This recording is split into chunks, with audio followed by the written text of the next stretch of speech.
আপনারা আবার আমার খাওয়া দেখে নজর দিন না, বুঝছেন? গাইস, জামাইকে এখন সারপ্রাইজ দিব।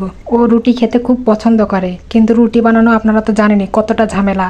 আটা সেদ্ধ করতে হয়, মাখাতে হয়, আবার বেলতে হয়, অনেক ঝামেলা। তাই সচরাচর আমি খুব কম রুটিই করি।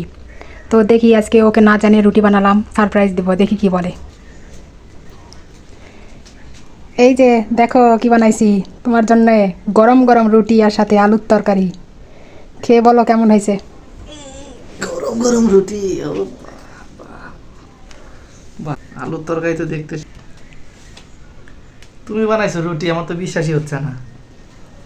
তুমি তো রুটি বানাতেই চাও না, কি মনে করে বানালে? রুটি বানানো অনেক বিরক্ত, তুমি পছন্দ করো তাই মনে হলো একটু বানাই। সেই তাই? বিরক্ত লাগে রুটি বানাতে।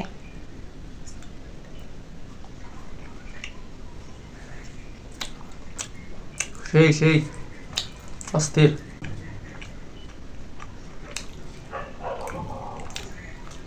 হুম, সেই স্বাদ।